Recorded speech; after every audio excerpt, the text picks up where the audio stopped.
안녕하세요. 오늘은 고순덕 변호사가 가장 애정했던 보조지표 스토캐스틱에 대해서 배워보겠습니다. 스토캐스틱은 일정 기간의 고가에서 저가 범위 내에 현재 가격이 어느 곳에 위치하고 있는지를 나타낸 지표입니다. 가격이 계속 상승한다면 지표값의 상한선인 100에 가까워지고 가격이 하락한다면 하한선인 0 근처에 위치하게 됩니다. %K는 분자의 현재 종가 빼기 최저가, 분모의 최고가 빼기 최저가 곱하기 100을 계산합니다. %D는 %K의 단순 이동 평균입니다. 이 계산식은 패스트 스토캐스틱인데요. 메타5 등 대부분의 플랫폼에서는 슬로우 캐스틱을 사용하게 됩니다. 슬로우 스토캐스틱의 %K는 패스트 스토캐스틱의 %D이고 %D는 슬로우 %K 선의 이동 평균입니다. 패스트 스토캐스틱은 가격 전환에 대해서 매우 민감하고 톤날 모양의 불규칙한 모습을 자주 보입니다.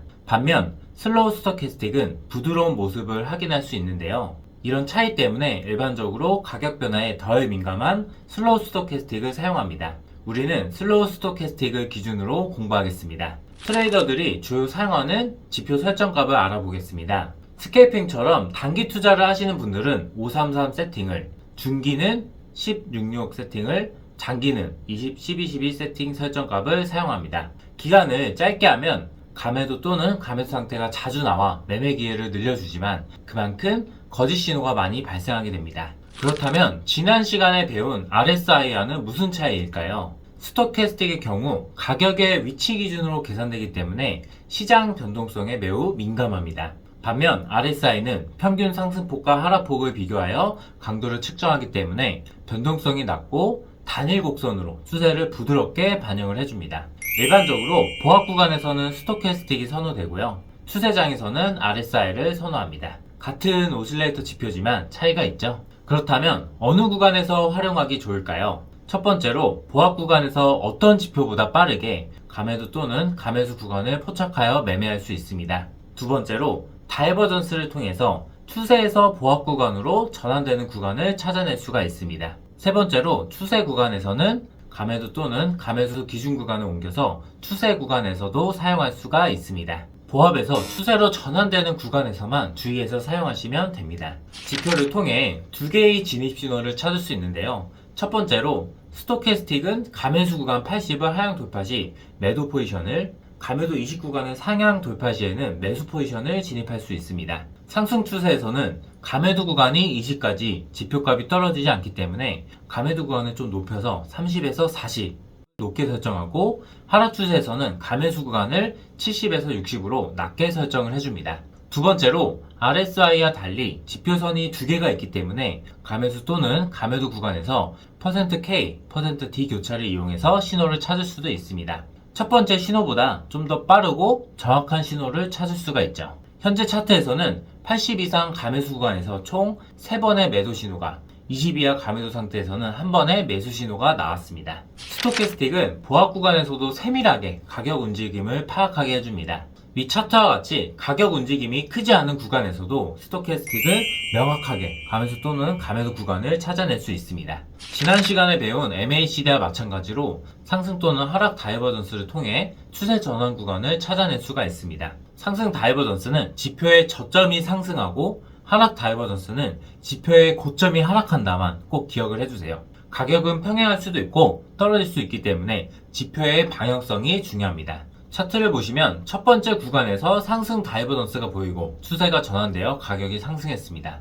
두 번째 구간에서는 가격과 스토캐스틱이 동일한 방향으로 움직이기 때문에 별도의 포지션을 진입하지 않습니다. 두 번째로 추세 전환 실패가 있습니다. 이는 감매도 또는 감매수 구간에서 지속적으로 지표가 교차하는 것을 말합니다. %K, %D선이 교차해서 매매 신호를 보인 후 바로 다시 교차한다면 기존의 추세가 더욱 강화된 것으로 판단을 해야 합니다. 특히 중요 저항선 또는 지지선을 돌파한 후에는 이런 패턴이 자주 나오므로 감매수 구간을 무시하고 감매도 지점에서 매수 포지션을 진입하는 것이 유리합니다.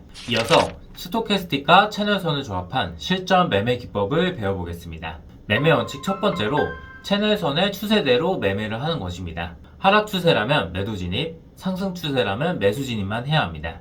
채널선에 대해 간략하게 설명드리자면 추세선을 기준으로 가격이 움직이는 영역을 나타낸 것입니다. 고점 또는 저점을 연결하는 추세선을 긋고 평행하게 추세선을 그리면 완성입니다. 채널선에 대해서는 추후 영상에서 세부적으로 다루겠습니다. 두 번째 원칙으로 감매수 기준선은 60으로, 감매도 기준선은 40으로 설정을 합니다. 세 번째 원칙으로 %K선이 40 또는 60에서의 시그널이 나올 때 진입을 합니다. 청산의 경우 진입의 반대 신호 또는 채널의 반대 라인에서 청산을 할 수 있습니다. 차트를 보시면 저점이 상승하는 상승 채널을 확인할 수 있습니다. 첫 번째 구간에서는 %K와 %T가 크로스하면서 매수 신호가, 두 번째 구간에서는 %K선이 40을 상향 돌파하면서 매수 신호가 나왔습니다. 청산의 경우 첫 번째 구간에서는 반대 신호가 나오면서 청산을 했고 두 번째 구간에서는 상단 채널선을 닿으면서 청산을 했습니다. 정리하고 가겠습니다.